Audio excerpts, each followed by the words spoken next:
And separate from all those cases, Grand Rapids police also investigating a shooting that happened downtown last night that killed a young man in his 20s. Our Julie Dunmeyer has more on where the investigation stands.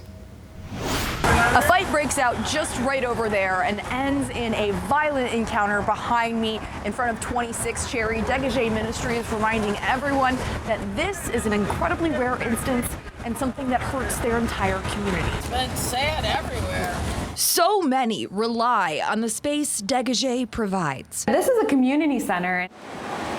But Tuesday night, a shooting crossed the line. Just after 10, a fight right outside Dégagé spills down the block, leaving a 20-year-old man dead. The loss of this young man's life deeply impacts our community. So many people here know him or are connected to him in some way. Executive Director for Dégagé, Thelma Ensing, says this affects all of them. People are worried. Violence is up everywhere in our community and in our world, but when it happens, not too far from your doorstep, then it just makes people feel more worried.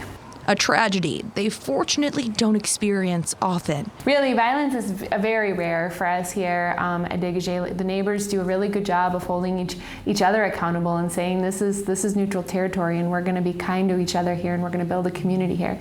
But one Ensing says is increasingly and unfortunately becoming a new reality. But it does happen from time to time, and there's certainly more tensions in our community, in our world right now, and that just makes things hard. And so we're just really working hard today to talk through some of those things and being there for each other and listening to each other and saying, how can we move forward and bring comfort to those who are hurting, but also just how can we be a community that's not about violence, that resolves conflict in a different way.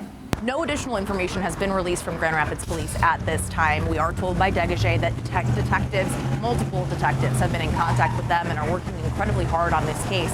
If you have any information, contact GRPD or, of course, Silent Observer, where you can remain 100% anonymous. Reporting in downtown Grand Rapids, Julie Dunmeyer, Fox 17 News.